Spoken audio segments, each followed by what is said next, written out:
פשוט נפרד שם כל מיני אנשים בשנה והגיע.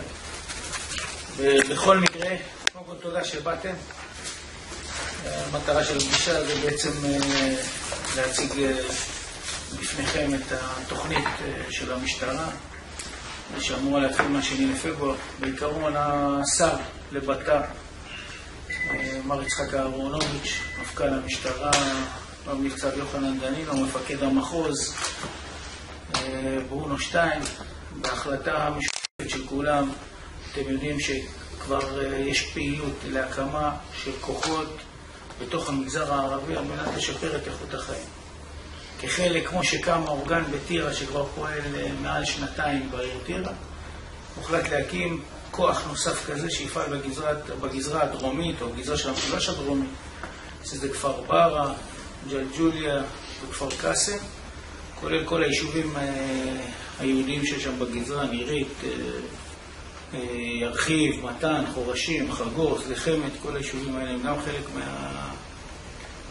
מהאזור שבו יפעל הכוח הזה. בשלב ראשון הכוח ימנה בסביבות 35 שוטרים שכוללים בתוכם חוקרים, סיירים, שוטרי יס"מ, בלשים, והמטרה שלהם היא פשוט לתת שירות טוב יותר לתושבי האזור.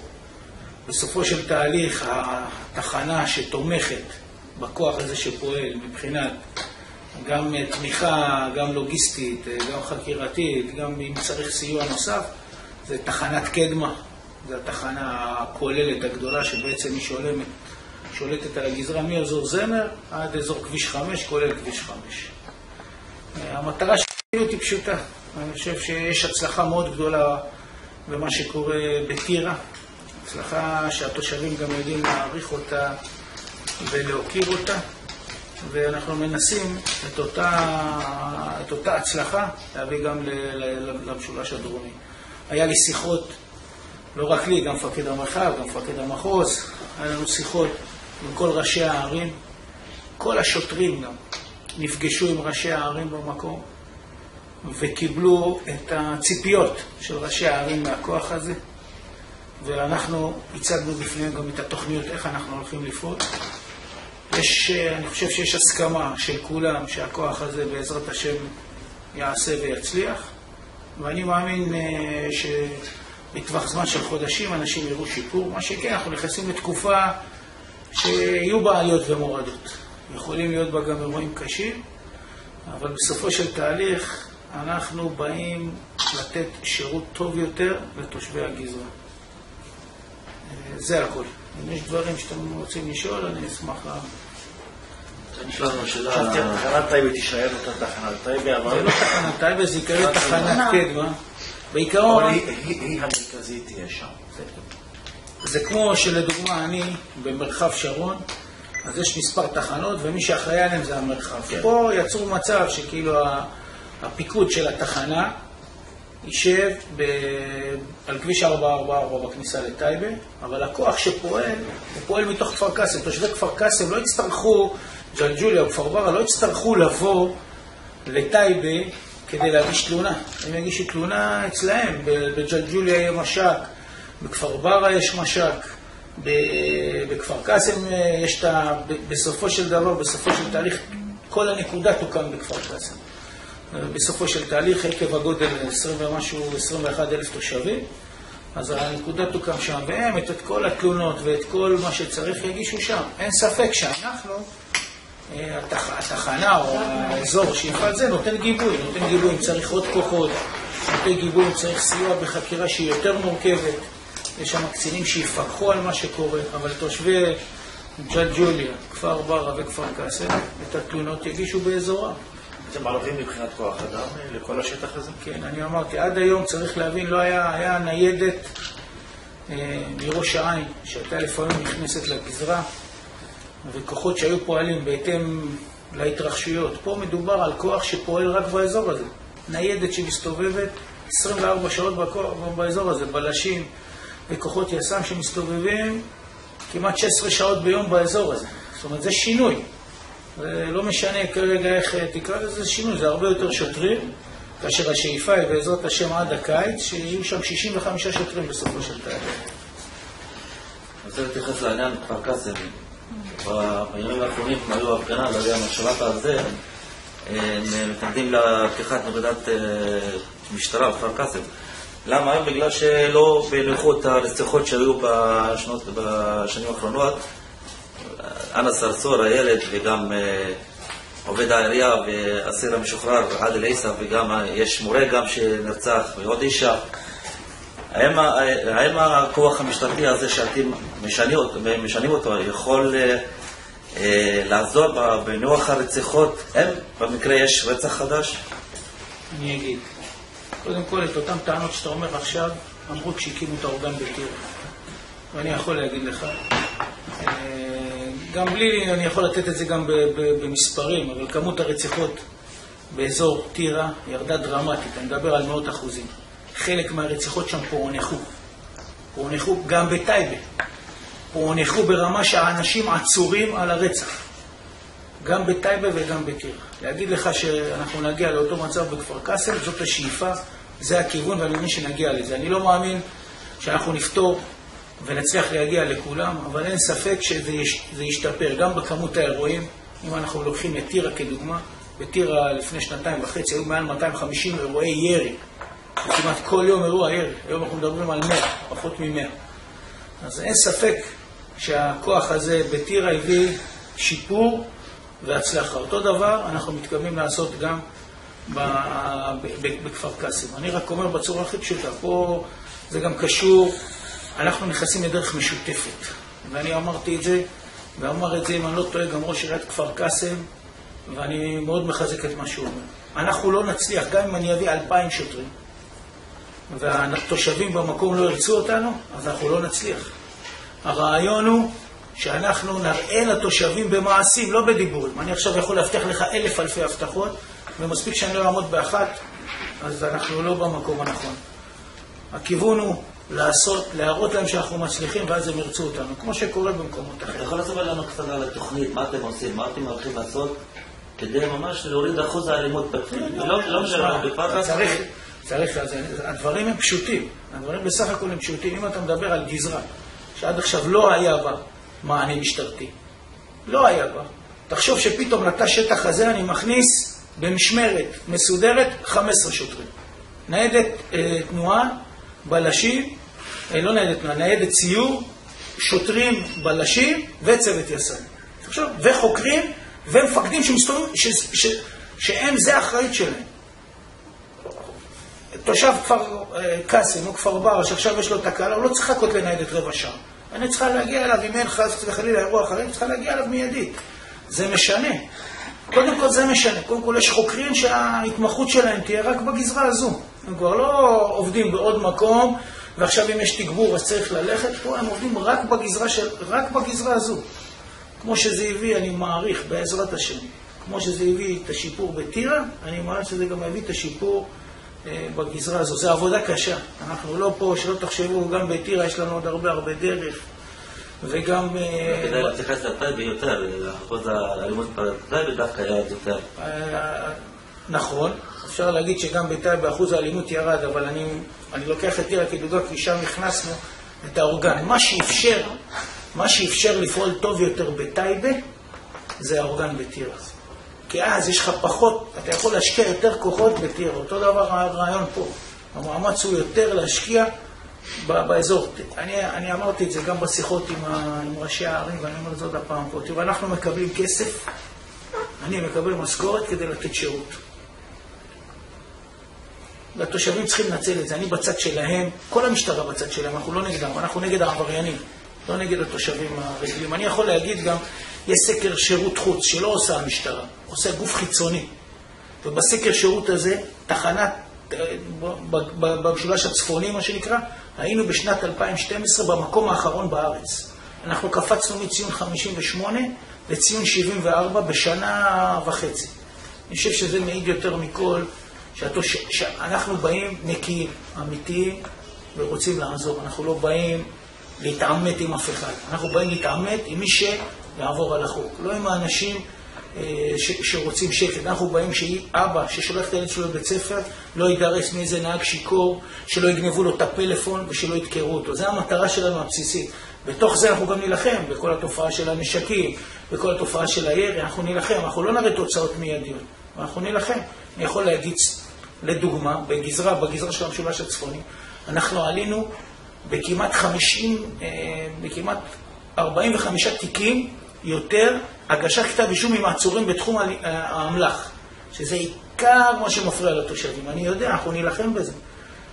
ואני בטוח שהתושבים כבר יעזרו לנו. בגזרת טייבה אתה מתכוון? כן. טוב, יש לי שתי שאלות, אם סיים חברי. קודם כל,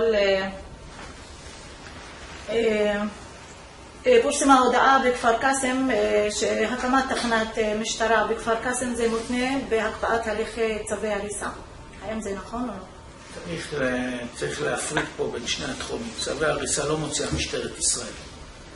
צווי ההריסה מוצאים על ידי משרד הפנים. אבל היא מבצעת. אנחנו לא מבצעים, אנחנו מסייעים לביצוע. אני רק אומר דבר אחד. משטרת ישראל מודעת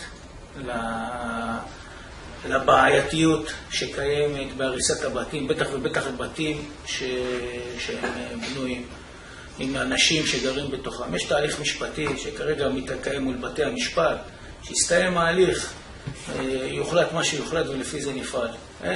ברור לנו וברור גם לכולם שזה לא תהליך שהוא מוביל לכיוון חיובי בקשר בין המשטרה לתושבים, אבל אנחנו פועלים על פי חוק, ומה שיוחלט בסופו של תהליך זה מה שיבוצע. אני רק אומר שכרגע זה נמצא בהליך משפטי, כולל בשילוב עיריית כפר קאסם שמגישה את התוכניות של להראות שחלק מהבתים הם גם בתוך תוכנית המתאר. אותה בעיה קיימת לנו גם בגזרה הצפונית, וגם איתה אנחנו מטפלים ביחד, הולכים יד ביד עם האנשים, ויכולים להעיד האנשים על היחס שמקבלים מהמשטרה בנושא הזה של ליווי, של עזרה. בסוף שמוחלט מה שמוחלט, אז זה כבר בעיה אחרת. זה אם בית המשפט בדרגים, יד דרגים והוחלט, אז אנחנו בסופו של דבר מבצעים את החוק. טוב, יש לי עוד שאלה. ידוע שאין בכפר קאסם תשתיות, והשר לביטחון פנים הוא דיבר שהוא כאילו יגביר גם בקשר למשטרת תנועה. עכשיו, איך זה יפעל במידה, וזה לא רמת אביב ג' בתוך כפר קאסם? איך זה יעבוד? אני אתייחס לזה. קודם כל, בנושא התנועה, אנחנו לא באים, אני שמעתי את זה טענות מהרבה אנשים שחושבים שאנחנו באים לחלק דוחות תנועה כדי לעשות כסף למשטרת ישראל. אז אני אומר, זה לא הכוונה. זה לא הכוונה. בתחילת הדרך אנחנו נסביר, ואנחנו נבוא לאנשים ונגיד להם מה תעשה ככה ומה תעשה ככה. אבל כבר שלשום הייתה פעילות של ההיכרות של השטח, ותפסנו ילד שנוהג ללא רישיון. בזה אין בן אדם שבחיים לא הוציא רישיון ונוהג ברכב בתוך העיר. בזה אין, אני לא חושב שבזה יש מישהו שיגיד לי גם מתושבי כפר קאסם שזה לא תקין. אנחנו לא נטפל, אנחנו נטפל בעבירות חמורות, בעבירות של פס לבן, עקיפה על פס לבן, בעבירות של חניות כפולות שגורמות לילדים ומשפחות לרדת לכביש ולהסתכל בדריסה. זה שאמא לא חוגרת את הילד שלה מאחורה ויחס מחלוקת בזה. אז על זה אנחנו מדברים. אני לא מדבר על חניות שאנשים חונים בתוך כפר קאסם ליד הבתים שלהם. עדיין הדברים האלה לא מוסדרים, וזה לא הכוונה. אנחנו גם באים בתחילת הדרך להסביר. מי שעשה עבירות חמורות, עבריינים, פה אין בכלל שאלה של ספק שאנחנו נטפל בהם ביד קשה. זה לא קשור. אבל כולם מכניסים את נושא התנועה כאילו זה האישו המרכזי של משטרת ישראל. זה לא הנושא המרכזי של משטרת ישראל. אנחנו באים פה לפעול בהסברה בתחילת הדרך. בהסברה, ולאט לאט להיכנס לבתי הספר, להסביר לילדים, להקים קבוצות שאנחנו נוכל להדריך אותם. זה בכלל הכוונה. אנחנו לא באים, אנחנו באים ביחד עם התושבים, לא נגד התושבים. צריך לזכור את זה. דוד, בוודאי קיבלתם אינפורמציה לגבי כפר קאסם, ג'לג'וליה וכפר ברא, בכל מיני, בוא נגיד, נתונים לגבי עבירות, לא יודע מה, אמל"ח, רציחות. יש לכם ציפיות מסוימות לגבי 2014? כן, אנחנו כבר, יש יעדים שהוגדרו לנו על ידי, גם על ידי השר לבט"פ וגם על ידי המפכ"ל וגם על ידי מפקד המחוז, שהם יעדים אתגריים. זאת אומרת, אנחנו סתם, לדוגמה, בנושא אמל"ח צריכים לתפוס יותר ממה שתפסנו ב-20% נשקים. אנחנו צריכים לתפוס יותר פורצים, שפורצים גם בכפר קאסם וגם במקומות אחרים. אנחנו צריכים להביא כנופיות, ואני אומר לך, למה זה כל כך חשוב? כי כשנכנסתי לתפקידי במשולש הצפוני, אני יכול להגיד לך שאנשים לא התלוננו. היום אנחנו מקבלים המון תלונות על גנבות מבתים של אנשים, ואנחנו תופסים אנשים בעזרת טביעות האצבע, בעזרת DNA, ואנחנו מגיעים לאנשים, אני יכול להגיד לך, סתם בעיר מסוימת, שאנחנו בלי לנקוב בשם שלה, אנחנו תפסנו בן אדם שפרץ ל-16 דירות בתוך העיר. ואיך הגענו לזה? אנשים התלוננו. הציפייה שלנו שיקראו לנו יותר. זה הציפייה, יקראו ואנחנו נבוא לסייע. בבקשה. איך תתמודד המשטרה עם בעיית חוסר האמון של האזרח במשטרה, לאור הכישלונות שלה במקרה של כפר קאסם בגינוח מקרי הרצח שהיו, וחלק מכלל מהתושבים רואים במשטרה כגוף משפיל, נקרא לזה במרכאות, יחס מזלזל לאוכלוסייה. והיחס של המשטרה למקרי הרצח והאלימות שקיימות במגזר הערבי, הוא חלק מהאוכלוסייה אומרים שזה אינו תואם ליחס שלה במגזר היהודי. אז אני אענה לך בשני חלקים. אני אעלה בשני חלקים. אחד, אני חייב להגיד שצריך להבין, אני מקבל גזרה עם 160,000 תושבים. מתוכם 140,000 ערבים ישראלים. עיקר המאמץ של התחנת קדמה הוא בכלל למגזר של אירועי רצח וכל הדברים שזה צריך לתת לנו את האמון. האמון איך ייבנה? במעשים. אני יכול להבטיח לך, אמרתי את זה גם קודם, אלפי הבטחות, אבל בסוף האמון הוא במעשים.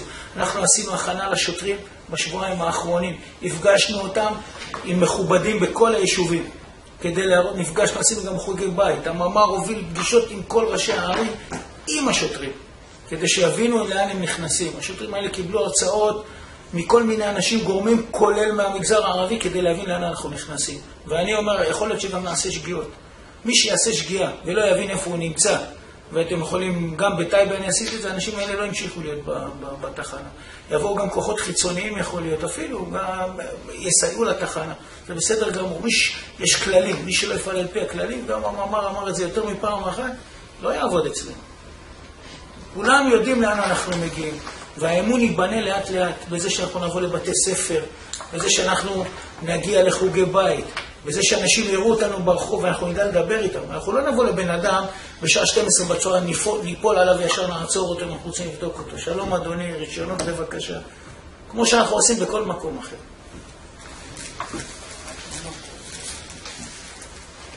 העניין הדובר, יהיה דובר, תהיה גזרה מטופל, יהיה דובר. יהיה לך דובר?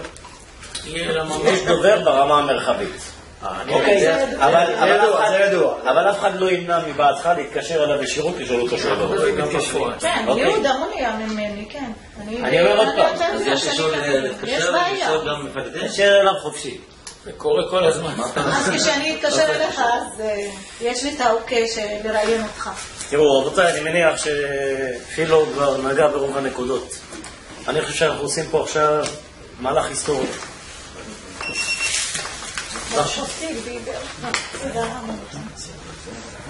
אנחנו מבצעים פה כרגע שותפים ביחד למהלך היסטורי. יש פה אולי איזה תיקון של עוולה, של קיפוח שהיה בעבר ביחס לכמות השוטרים שטיפלו באזור המגזר, וכרגע יחס השוטרים שיש במגזר הוא בערך 1.5-1.8 ממה שיש לנו במגזר היהודי. שתבינו, זה כמעט כפול.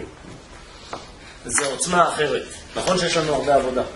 נכון שחלק מהעבודה כרגע זה תהליך של בניית יחסי אמון בין הציבור, שיבין שבאמת אנחנו באים פה עם כוונות, עם ניקיון כפיים, על מנת לבוא ולתת שירותי משטרה לכולם.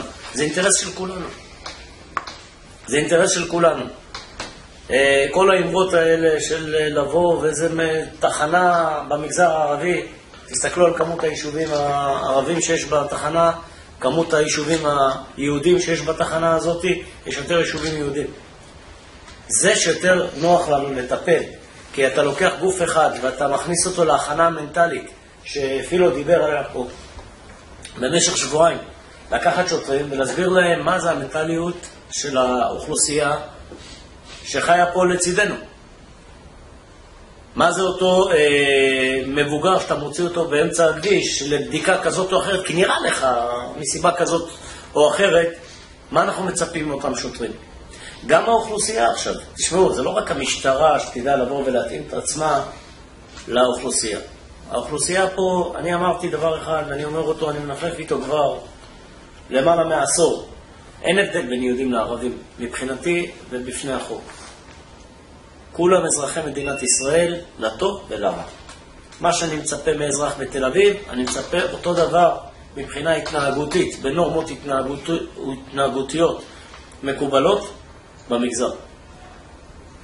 מרמה של, אני מתחיל, מרמה של שמירה על הניקיון ברחוב שאתה נוסע ולא מעיף את הסיגריה מהחלון לכביש או למי שנמצא בדרך, עד לרמה של עבירות התנועה, של נושא של הסמים, נושא של האלימות בבתי הספר שאנחנו היום עדים לה או נחשפים לה יותר. כי לא בטוח שזה אירועים שלא היו. היום פשוט הערנות הציבורית והמודעות היא הרבה יותר גבוהה, אז נחשפים לזה יותר. אבל מה שחשוב שהאוכלוסייה צריכה להגיד, תראו, 99% מהאוכלוסייה במגזר הערבי זו אוכלוסייה נורמטיבית.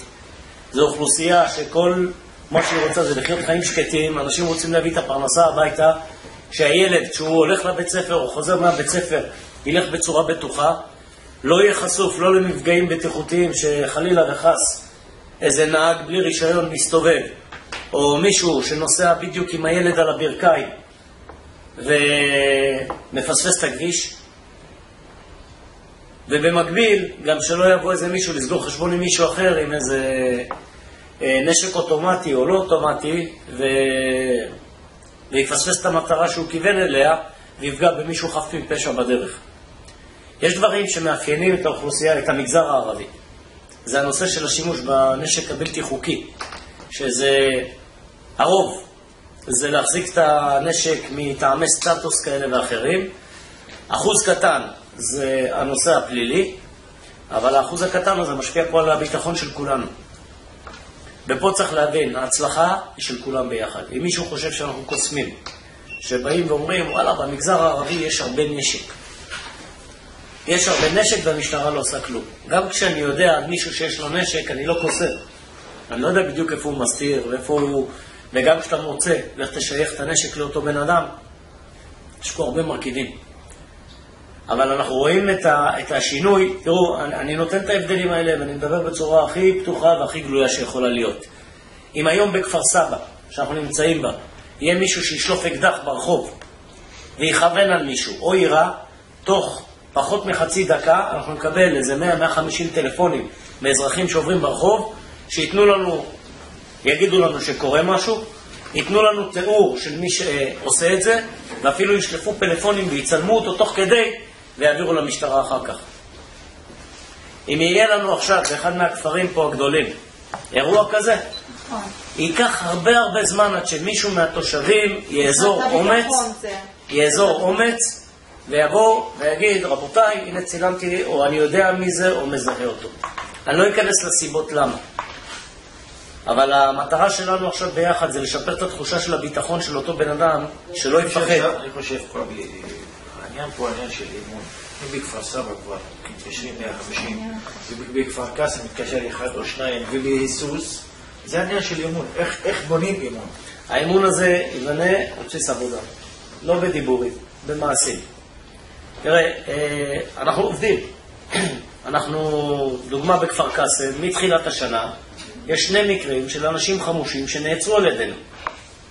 אחד שביצע ירי ב2 מקומות, ובבריחה שלו הצלחנו להגיע אליו ולשים עליו את היד עם הנשק, והשני שהיה כנראה בסכסוך כזה או אחר והיה עם נשק אוטומטי, והצלחנו במקרה, בטעות, בלי כוונה להגיע אליו עוד לפני שהוא תהיה והוא היה עם הנשק ביד. וזו סיטואציה מאוד מסוכנת, אף אחד לא ייתן. כי כשעומד מולי מישהו עם נשק, עם כדור בקנה, אני לא יודע אם הוא הולך לראות בי או לא, ואני, התפקיד שלי זה להגן על הציבור.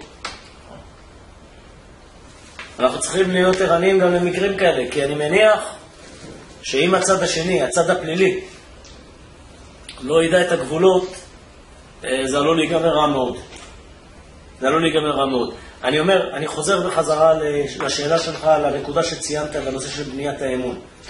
האמון זה קודם כל בלשבת לדבר אחד עם השני. וזה חלק מהחוגי בית שאנחנו עושים עכשיו. זה לא בעל חצי רגל, זה תהליך. שאף אחד לא ישלה את עצמו. זה לא מחר אנחנו מתעוררים בבוקר, יש לנו את תחנת קדמה, ופתאום הכל, אנחנו נמצאים בשוויץ. זה לא יקרה, זה תהליך שיקח הרבה זמן, עד שהאמון באמת יתחיל, שאנשים יבינו שאנחנו לא באים סתם לעשות דוחות תנועה. אני לא מחפש סתם,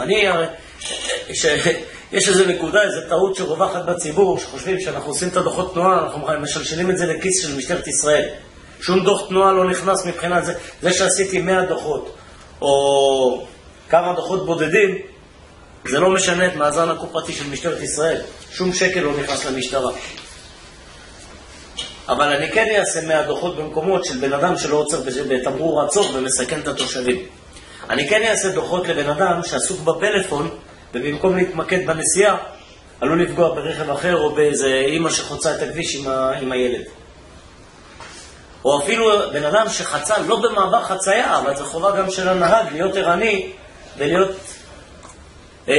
מרוכז כולו בנהיגה עצמה ולא בדברים אחרים. או בן אדם שלא חוגר חגורת בטיחות. או כל התרבות הזאת שלוקחים ילדים בבוקר לבתי הספר ומעמיסים. מעמיסים באוטו. תאונה חלילה וחס עם רכב כזה, כמה נפגעים אנחנו גורמים? למה שזה יקרה? חניות. למה לא לשמור על אורח חיים סדור, שאיפה שמותר להחנות מחנים, איפה שאסור להחנות לא מחנים? אבל אני אומר עוד פעם, זה הכל בתאום גם עם הרשויות המקומיות, כי אנחנו באים לסייע גם לרשויות לשמור על זה מה שרציתי להגיע אליו. מה עמדתם של ראשי הרשויות כשבאמת ציירת שם ודיברת על ההרחבה הזאת? תראה, אני מאוד ממליץ לכולם לפנות לראש עיריית טירה ולשאול אותו, לחוות דעתו, מה קרה, איזה שינוי אחרי כל אותם חששות שהיו, שמדברים עליהם כרגע, כאילו פתאום נכנסים המשטרה ופתאום באים ופתאום יהיו דוחות תשאל אותו מה איכות החיים שיש היום בטירה ביחס למה שהיה לפני זה. כמה אירועים ירדו, אני מניח שאפילו נגע קצת בנתונים, אבל אתה רואה את ההשפעה. חבר'ה, את ההשפעה אנחנו גם במה שאפילו עשה בטירה עד היום, אנחנו לא רואים את התוצאות עכשיו בסופיות, אנחנו נראה אותם בהמשך. להגיד לכם שאנחנו לא צריכים להשתפר עוד, זה לשקר לעצמי.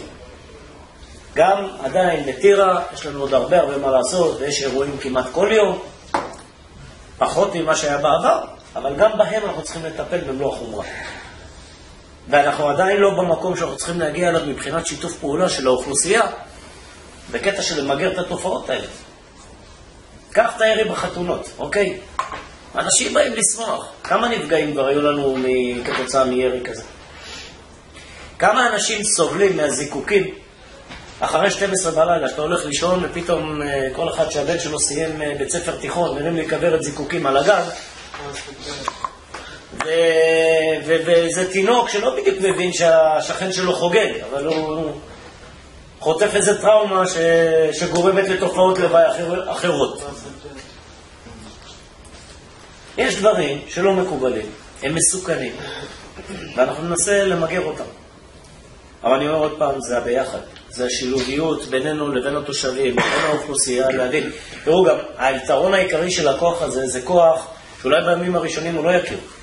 אבל היום רוב השוטרים, דוגמה בטירה, הם כבר יודעים מי העבריין ומי לא העבריין. הם יודעים מי הבן אדם הנורמטיבי, שאפשר להגיד לו, נו, אני מבקש לך לשים חגורה, ולשים את החגורה גם בלי לקבל את הדוח, או את אותו העבריין עם איזה 30-40 הרשעות מלפני זה, שהוא מסכן את האנשים בכביש, שהוא צריך לקבל דוח. או לקחת לו את הרישיון, כי הוא מסכן את החברה. רציתי לשאול, איפה הנקודה תהיה, כאילו, המרכז בכפר קאסם? למרות שיש התנגדויות, הרבה התנגדויות, והיו מחאות... את מדברת על הרבה, אני לא מכיר הרבה, לא, תשמעי. כי אנחנו מסקרים את ה... אז את מוזמנת היום לחוג בית שלי ושל פילו שהוזמנו בכפר קאסם, ואת רואה שההתנגדות, ברגע שאנשים מבינים במה מדובר, ההתנגדות יורדת. איך ראש העיר קיבל את זה, כאילו... תראו, יאמר לזכותו של ראש העיר, וההתנהלות בכפר קאסם היא התנהלות ייחודית ממה שאני רואה פה. פשוט ראש העיר החליט לעשות קואליציה מקיר לקיר.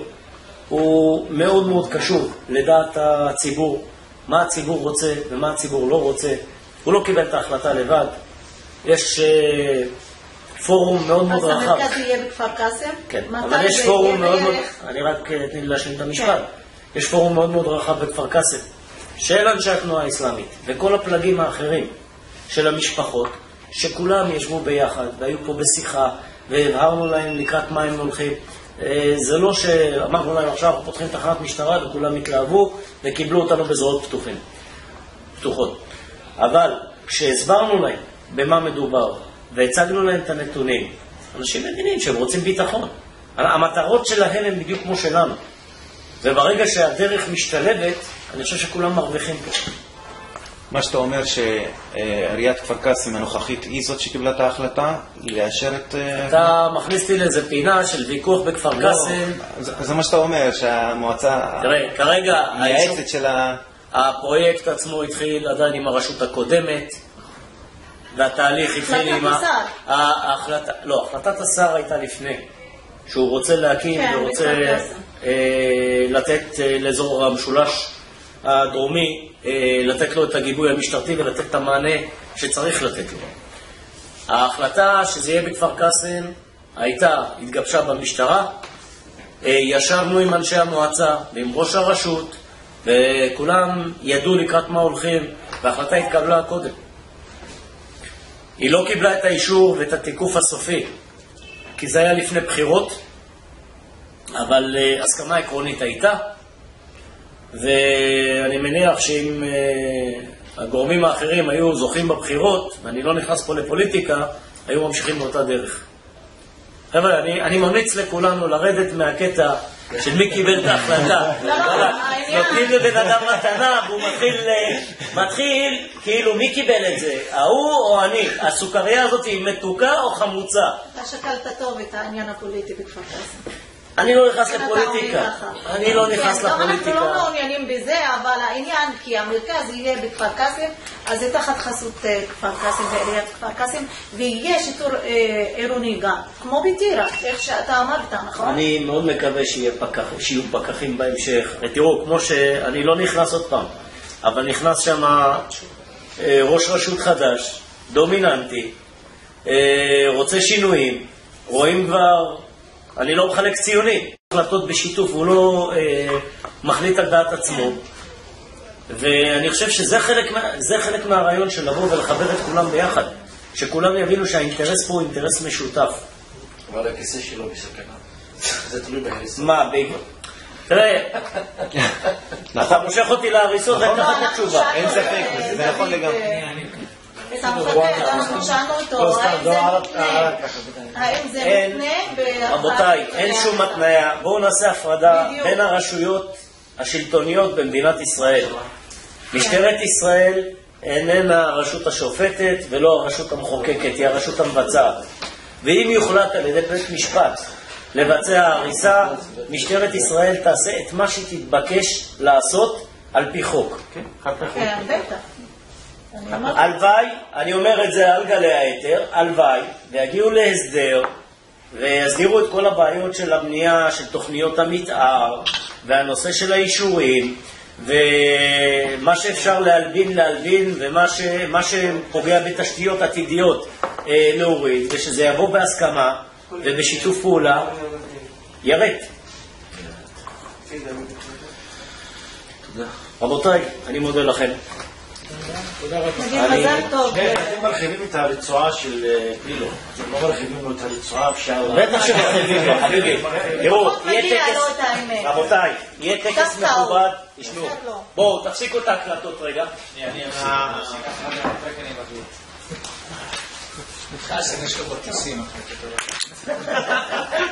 אני לא הקלטתי כלום, אפילו את השיחה, אבל אני אשמע בראש. יש לו קומפיוטר. רגע, שפעם את כל הכוח, ואני חוזר לזה. הכוח בעיניים שלכם, רבותיי. אם העסק הזה יצליח, המסר הגיע. הוא יצליח פחות. כן, אנחנו רודפים אחרי אמת גם. רק אמת. מתחילת הבוקר אני רודפת אחרי אמת, בצדק גם. אם משהו לא בסדר אצלנו, משהו לא בסדר. אנחנו לא מסתתרים לא מאחרי טעויות ולא תקלות, אנחנו לא חסינים. לא. אבל החוכמה היא ללמוד מטעויות. אבל אנחנו לא, כאילו, אנחנו... תודה רבה לכם שבאתם. תודה רבה.